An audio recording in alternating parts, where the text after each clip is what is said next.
Hello, everybody. Welcome back to another episode of DAUNT Talks, or whatever we choose to name this series in the future. Now, I got the chance to sit down with BF Dev, the guy that created Astra Bestiary.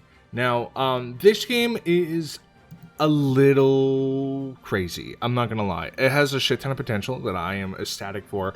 I keep running into bugs when I play it, which is why I haven't really played it that much on the channel or the live streams, but I have been communicating with the dev to get all these bugs fixed so that at least I can be able to play it. But I managed to sit down with the dev and have a small conversation with him while also playing a specific version of the game that didn't bug out. Now, I also wasn't familiar with the game, so I wasn't really focused too much on the gameplay rather than the conversation with him, so my gameplay is kind of crappy. That's why. But there was a lot of mechanics that I didn't get to experience before that were revealed to me within this conversation, and I'm going to be keeping a very close eye on this game behind the scenes. I'm going to keep playing it. Much like how I did with Unleashed, I'm going to keep playing it, see if I can hammer out any bugs, give my takes, critiques, if I think anything needs to be tweaked in terms of like balancing, whatever. This game has a lot of potential. I can't wait for it to have any like serious advancements. Anyway, that's all I have to say, so I'm gonna get right into the interview, so see you then. Dauntless Stark. I'm sorry if you're running into any issues before, and as I said, Oh no, I mean, well, it would be cool if you showed this material anyway. yeah, no, I get it, right? When things are this early, you need to know what breaks, you know? Yeah. In a way. First things first, do you recommend controller or keyboard with the game? Both. It's made for both. Okay. If you feel you're comfortable with Sure. mouse and keyboard, that's fine as well. All right. I see, for example, that you have a controller connected, so I do. I'm just trying it with keyboard right now. Just because I'm pretty sure I played it with a controller. I'm just going to give it with a good look. So last time I went Leviathan and it didn't work out, but let's go it again because I think Leviathan looks cooler between the two of them. Yeah, I think it's kind of like between the two. The Agniborn is kind of like the most stereotypical, and then Still Acidus is just like, okay, you get a wild card. Yeah. How long in the works has this game been? It's going to hit 2 years. 2? In a couple months. Yeah. Impressive. Yeah, I think it's not my first attempt at making a game. I've done a few, but this would be my first commercial game, if you will. All right, yeah, no, I get it. Yep. How? Yeah. Go ahead. Oh yeah, it's kind of both my first commercial game and passion project. So I'm really into monster taming games, so this was just natural to begin with, even if it was a bit ambitious of a project. Yeah, I agree. How big is the team? Well, for development in general, it's just me. And then, of course, I commissioned music from Yoshi UMR, who is a really big fan of Digimon games. Then I did buy a couple of asset packs.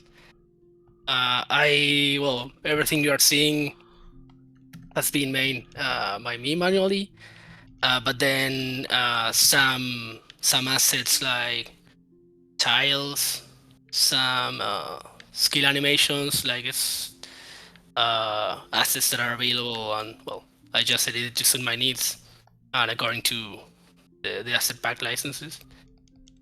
And I'm all around. I handle code and graphics, same. Okay.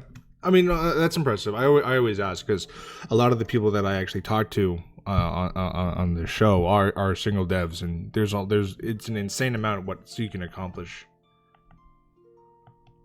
So Yeah. I always like to ask. I am running into a bit of a problem. How do you leave the camp?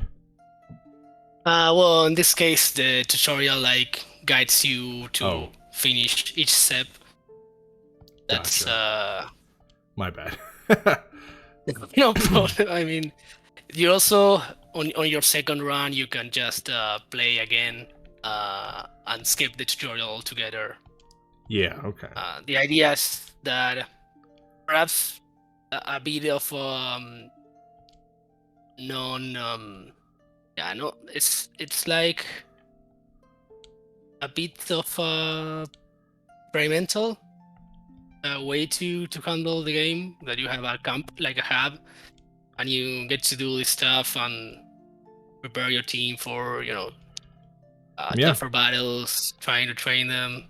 It's I would Wha- say it's a mix between the Digimon World games That's. and the I Monster was. Ranger games. I was just about to say, like, just playing this this section alone is like, this is very Digimon, specifically like World Championship, where you actually have to like play and feed, Mhm. the Digimon or Yeah. like the monster. Yeah. So in that case, since I believe a lot of players may expect perhaps a game that's similar to Pokemon, I would just do this tutorial to guide them into Yeah. how to use There we go. these Okay. features. Yeah, on stream I couldn't access the camp, so Yeah, I think there was a big issue there. yeah. But again, it's fine. Like, it's not. I wouldn't be like embarrassed about it. It's a simple. I'm glad, it could happen to me, so it doesn't happen to anyone else. Yeah. That's why I play these games kind of with extremely little information on stream. I don't always play them on stream, but I always try my best to, for reasons like that, right? Because again, I clearly, a lot of people are really quick to judge gaming today, especially like smaller games. I don't think that's right, because a lot of people don't see the bigger picture. They don't see what the dev is intending to do. Right. And I feel like that's kind of mandatory especially in indie gaming, because it is most of the time just one person or a very small team, or it's their first game, or maybe they have an idea but they don't really know how to incorporate it, right? Like all these variables chip in. So I never want to shit on a game unless it's needed, and this game definitely, I because after that stream I saw, I tried to see other playthroughs of it. I tried to see other people look at it. I saw maybe one or two, and I'm like, okay, so clearly they have access to something that I don't. Yeah. So Yeah. But I'm sorry. Go ahead. No, yeah, it's we got a bit of latency, I think, but yeah, I think it's cool what you're saying, and I understand if people have certain expectations with a game. And as somebody who's a dev and a player, I feel like I am very critical on my own game, and my game has received a lot of feedback since the demo has been out, which has been around 6 months, and everything that players write is most of the time it's very on point. Then there's also a layer of personal taste, and that's fine too. But yeah, as somebody who wants to make a good game, I'm giving it my all to have it live up to expectations. But of course, somebody would think, yeah, okay, he's a single dev, so that's also part of the issue. And to finish on this topic, what I found becoming a dev after playing games for 8 years is that you tend to run into a lot of blind spots. So that's where the feedback from players is a great asset. And aside from that, and thanks to the Kickstarter, I will be using some Q&A service as well. Nice. That's always nice. I will say I do have one more small piece of. Let me just ask this question first. Right now the movement is deep, is like up, down, left, right, no diagonally. Is that intended? Yeah. Like, is that like? Okay. I will say you do feel a little sticky sometimes. What I mean by that is sometimes when you're like when you walk alongside the wall, it's kind of hard to peel away. Like sometimes you you stick to the wall, and sometimes that it doesn't always feel the greatest. So, for example, I had the same problem with I don't know if you know it, and that's fine. But a small game called Unlich, which I actually had on the show as well with Hamaru, the dev for that game, and they completely agreed. And I feel like fluidity is one of the most important things in any game. You want to make sure that the game feels like it's in motion all the time. Yeah, and I agree. Diagonal movement could be better. I was planning to add diagonal movement at some point, and I ran into a couple of issues. So yeah, that's where, for example, you need to have some kind of way to avoid that collision. But yeah, I think it's mostly will come down to if my abilities to fix those issues. I mean, absolutely, yeah. All of these, unless someone is kind of like a dick about it, I don't think it's criticism. It's not demand, right? I think a lot of people need to also realize that. Like, it's not like you need to do this, but it's like, maybe if once you complete the current hurdle you're in, maybe take a look at, what about this potentially. Of course. Because right now the movement isn't like, oh my god, this needs to be fixed. It just polish. And right now, don't worry about polish, right? Yeah.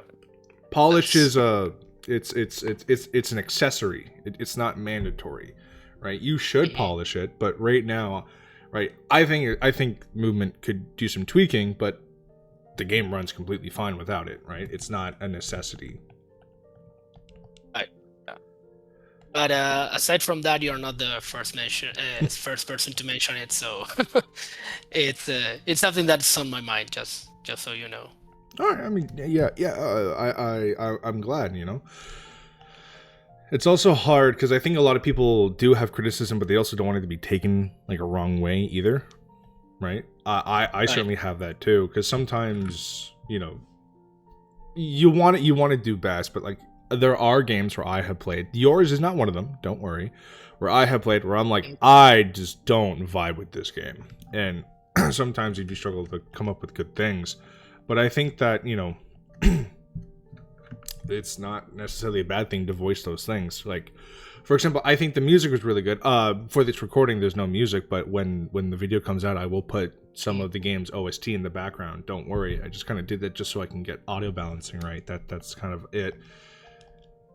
But, I see. Yeah, I think what you're doing here, I can certainly see the ambition. I'm just going to ask some, like, general questions, and some of these you don't have to answer or not, but I assume there is going to be evolution in the game? Yeah, there is. Sweet. There's branching evolution. Ooh, okay. I like that. It can be akin to Digimon, I think. Okay. Oh, mostly. But it's all thought in a kind of matrix that makes sense. So it would be a bit difficult to get, from Baby monster to insect with Ganon monster, for example. Gotcha. I get it. Yep. Okay. When you evolve, and again, I'm sure this is accessible, but I haven't reached it, so I'm curious now since I have you here. But when you do evolve, do you get to choose, or is it just the actions you have played will already determine what you're going to get? The actions you take determine what happens, but there's for one, there's an NPC that perhaps suggests what the beast will become in the future, and then there's little bits of information that the player can start gathering to understand how the beast evolved. So in that case, it's a mix of you have some information and you don't have some other information. Okay. And as somebody who has played, for example, Digimon World 1, it was kind of frustrating to have no information at all, you know. But there is also kind of like a nice hidden element to just actually learning over time, though, right? You know? Like, for example, I'm playing Digimon Time Changer right now, and granted, the game does tell you pretty much everything, but there are certain things where, like, I enjoy writing in my notebook, right? That's an aspect of gaming that disappears. And I get it for good reason, but there is something nice about literally keeping track of notes, right? And I think that's good. Or at the very least, like, eventually finding out something and then the game records it for you to let you know later, right? Like, just playing the game, figure stuff out, and, you know, accumulate knowledge. I think that's really great. And, you know, in games like this, Unleash was another one, Pride into the Void, which is another one too, where, you know, you learn stuff by just doing it, and then you know, which is like the best kind of thing, because sometimes it doesn't work out in your favor, but like that's part of the fun, is you just you ram your head against the wall until something works.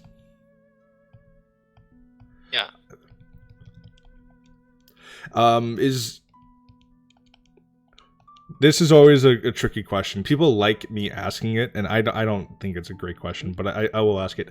How or let me ask it a few different ways. How far would you say, out of like 100%, are you done, and how much more are you envisioning into it, if that makes sense? Yeah, it makes sense. Okay. So for one, I would say I'm between 30 to 40% of the game done. That's judging from having most of the mechanics and features done, and then about 20% of the zones design. So I would be reaching half in a couple months, probably. Okay. No. Then, if I would use numbers, like right now we have 3 zones in the game, and also one of the challenges, which would be like a really big Pokemon gym, if you will. And what we are going to have in the final game would be around 9 zones and 5 challenges. That's so, yeah. I think that's really cool. That's really admirable, you know. I always like it, you know. I don't like asking it because it's not necessarily a fair question. It's also not information that a lot of devs necessarily want out. So I always hesitant to ask it, but people enjoy doing it, enjoy hearing it, obviously. So I always ask it with like a little bit of a cringe, but no, that's pretty, you know, very admirable. You know, I really like it when people, you know, have like a timeline, you know. No, yeah. I absolutely have a timeline, and although I don't think I'll be speaking much more about it here, I share that timeline with my Kickstarter backers, and that's my plan. That they are like fully aware of where I'm at, what's going on, and I want to be transparent about that. So they are informed at all times, 100%. I agree. Yep, it's great. How many monsters are all with the exceptions of some bosses I know, but are for the most part are all monsters obtainable in one way or another? All monsters will be obtainable in one way or another. Oh, sweet. That's nice. Yeah. So if The idea is that everything, every monster in the game will be able to be either found or evolved at some point.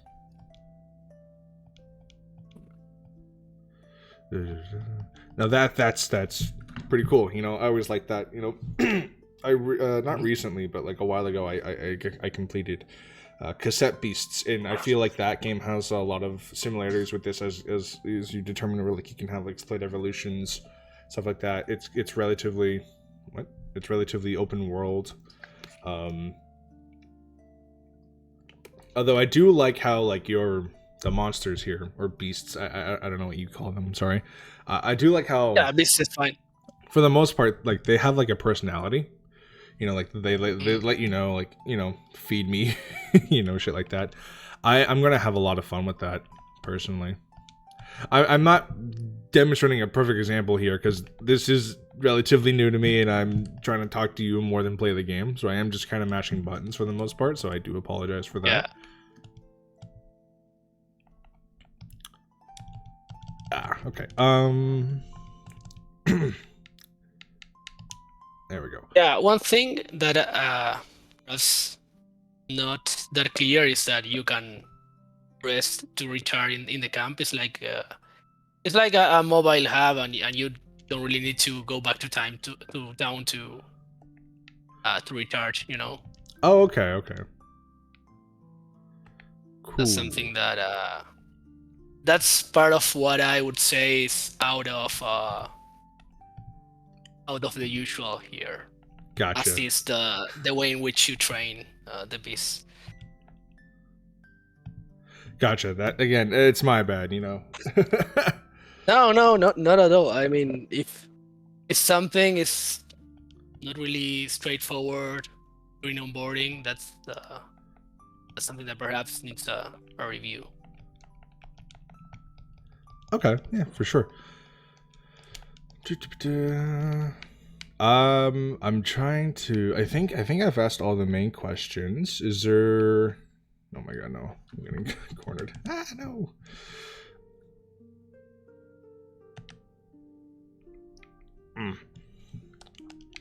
Sorry.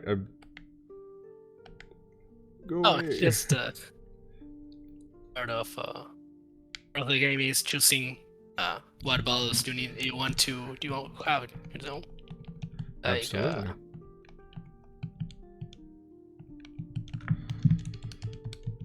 Do you damn it, sorry. I had a question, but it completely just skipped my mind. I'm very sorry. No worries.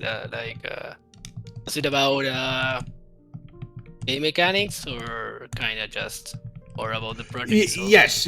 Sorry.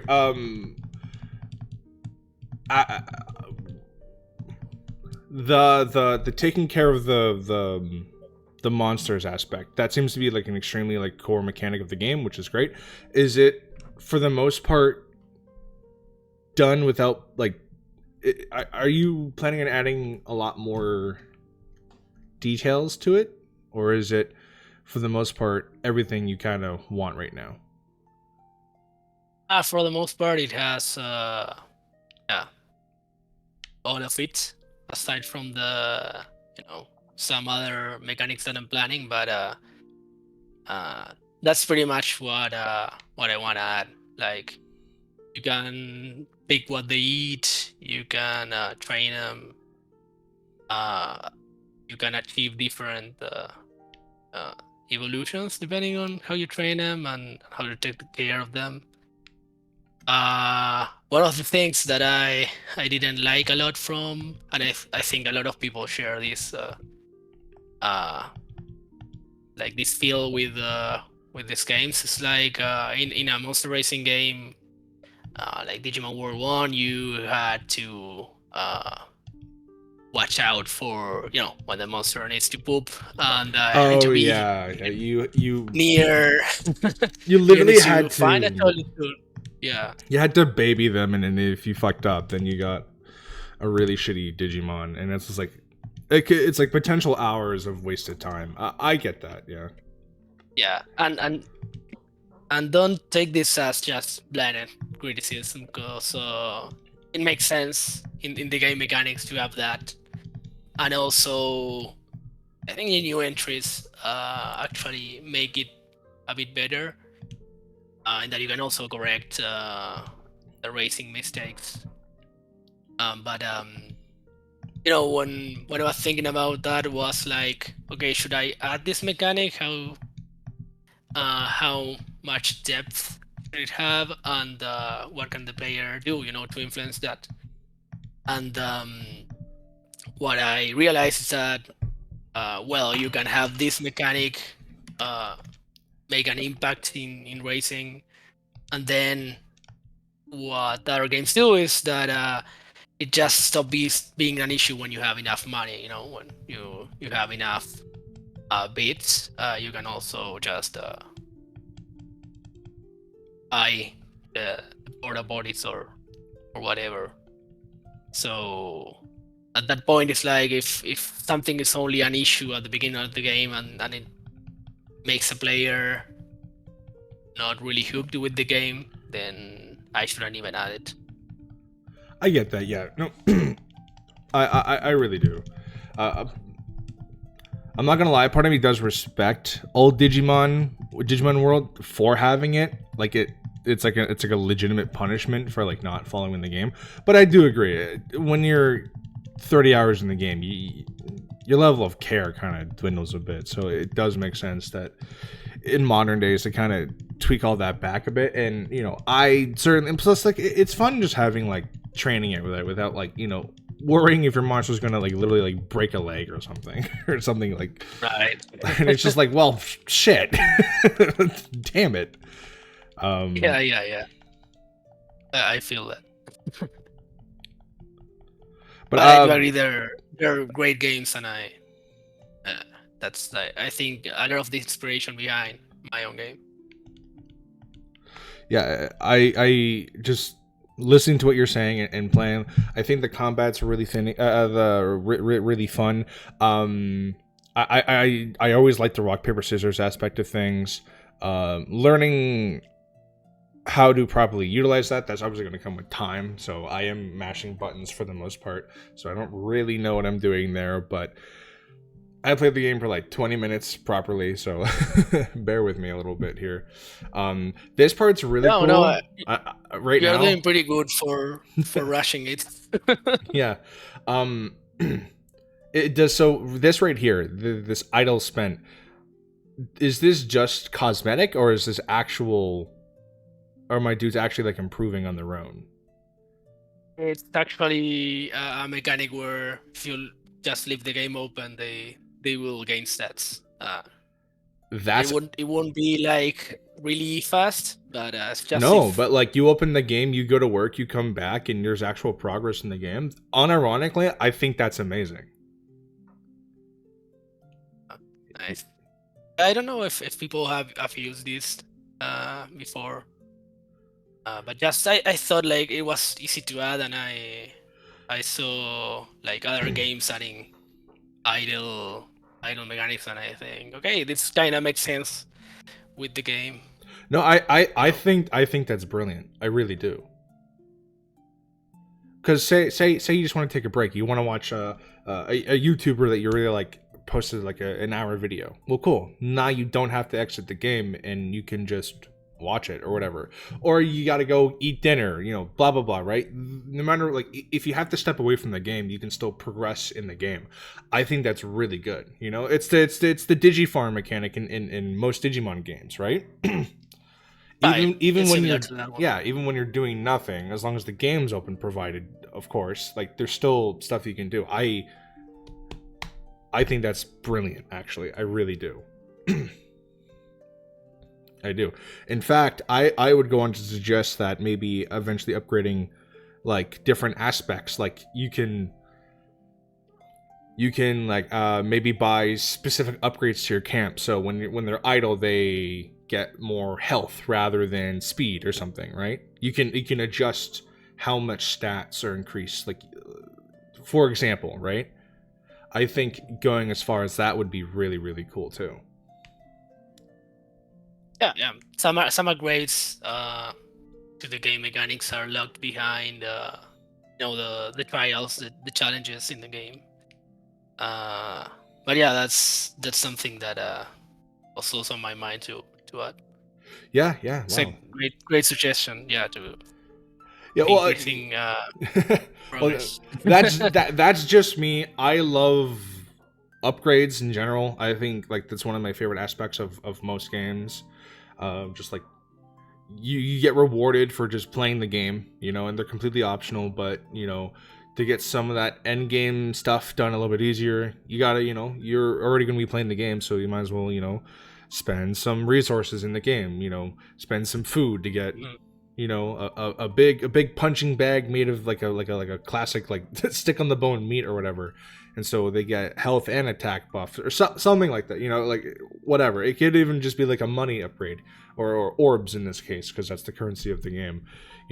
That's just me. I love upgrades, and it's why I like Digimon Next Order, which I think is a game that, it needs a lot more work to it for it to be called a good game. But I do love the idea of kind of, no matter where you go, what you're doing, there is progression in the game. And, like, you, from starting the game to the end game, you unlock way more shit. Like, progression like that is stuff that I personally adore.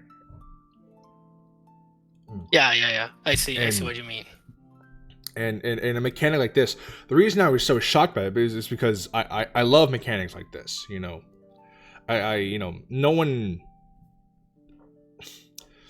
No one likes to feel like they're doing nothing in a game. So, this is far superior rather than closing the game. Right. Yeah. Mm-hmm.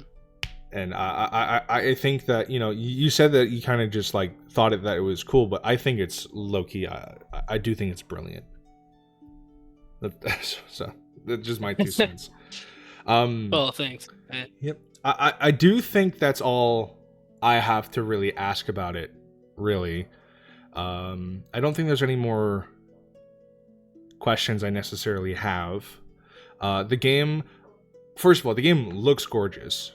I really like it. I like all the sprite works. The animations of, like, even these dudes walking is insane, that you did most of this on your own. I think it's so admirable. As someone who does art itself, none of this took a short amount of time, I bet it probably took a whole day to do one whole monster with animations and everything.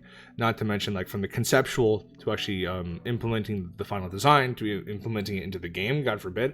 Holy shit, dude. So admirable. I will never knock anyone for art for the most part. even if I don't personally vibe with it, art is so time consuming and it's so hard. And it's probably the easiest part of making a game, if I were to say. Yeah, well, that depends who you're asking, I think. Maybe, but for most of the people that I talk to, such as your, like, but, like, it's the most time consuming, but, like, yeah, putting it from paper to programming is in.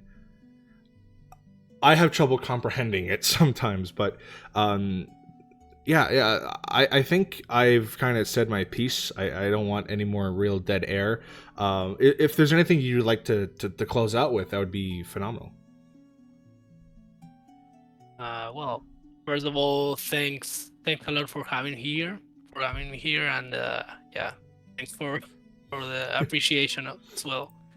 My,